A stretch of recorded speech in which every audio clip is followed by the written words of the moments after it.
बाड़मेर से, जहां बाड़मेर में खेजड़ी वृक्षों की अंधाधुंध कटाई हुई है। पर्यावरण और आजीविका पर संकट है। शिव विधायक रविंद्र भाटी के धरने से प्रशासन पर दबाव है। रात के अंधेरे में खेजड़ी की यहां पर अंधाधुंध कटाई हो रही है। पेड़ों के अवशेषों को जलाने की घटनाएं जो हैं आम बात हो चुकी हैं, सामने आती हैं। प्रशासन और सरकार की चुप्पी पर अब सवाल उठ रहे हैं। तो बाड़मेर में खेजड़ी वृक्षों की अंधाधुंध कटाई हो रही है। पर्यावरण और आजीविका पर संकट बना हुआ है। शिव विधायक रविंद्र भाटी के धरने से प्रशासन पर दबाव है। रात के अंधेरे में खेजड़ी की यहां पर अंधाधुंध कटाई हो रही है और हम आपको बताएं, पेड़ों के अवशेषों को जलाने की भी घटनाएं सामने आ रही हैं। आप तस्वीर में देख सकते हैं। प्रशासन और सरकार की चुप्पी पर अब कहीं ना कहीं सवाल खड़े हो रहे हैं कि आखिर प्रशासन और सरकार इस पर क्यों कोई बात नहीं कह रही है, चुप क्यों है। तो बाड़मेर में खेजड़ी वृक्षों की अंधाधुंध कटाई हो रही है। पर्यावरण और आजीविका पर संकट है। शिव विधायक रविंद्र भाटी के धरने से प्रशासन पर दबाव है। रात के अंधेरे में सबसे बड़ी बात और हाईलाइटिंग पॉइंट इस खबर की देखिए ये है, सबसे बड़ी बात यह है कि रात के अंधेरे में खेजड़ी की हो रही है अंधाधुंध कटाई।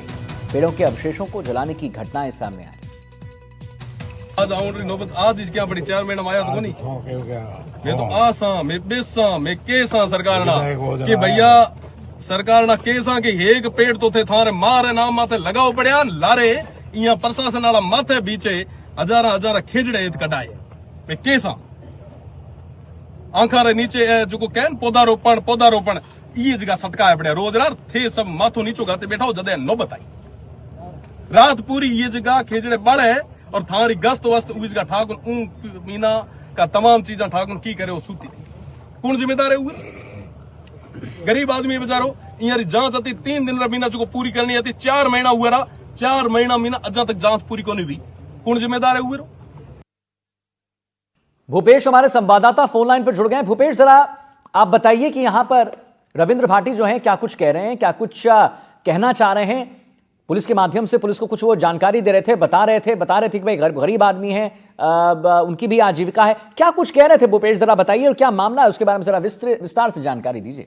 जी बिल्कुल, इस पूरे मामले को लेके खेजड़ी जो कि अपने आप में एक बहुत इंपॉर्टेंट वृक्ष माना जाता है राजस्थान में, क्योंकि इसी पे जितना भी आप जो फ्रूट्स होता है जिसको यहाँ का जो लोकल फ्रूट कहा जाता है, चाहे वो सांगरी हो या कुछ और हो, सारी चीजें इसी में लगती है। और बिना किसी की सूचना के, बिना किसी से पूछे वो जो वृक्ष थे खेजड़ी के बड़े वृक्ष, क्योंकि उससे जो खेजड़ी कई मल्टीपल यूज में आता है, क्योंकि एक खेजड़ी का जो पौधा होता है वो लगभग 20 से 25 साल तक पूरी ग्रोथ करता है और उसके बाद उसकी लकड़ी से लेकर उस पर कई तरीके के फ्रूट भी लगते हैं।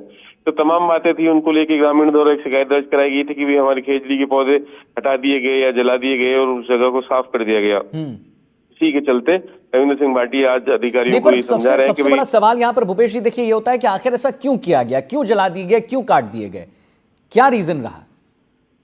जी बिल्कुल, इस पूरे मामले को लेके जांच का विषय है कि आखिर ये सरकारी जमीन थी या किसी का अतिक्रमण था, कब्जा था, तो तमाम चीजें जो जांच का विषय, जैसा कि अधिकारी कह रहे हैं कि हम इसका पूरा जांच करवा के पता कराएंगे और जो भी दोषी उनके खिलाफ जो भी कानून के तहत कार्रवाई होगी उस कानून के तहत कार्रवाई भी कराई जाएगी।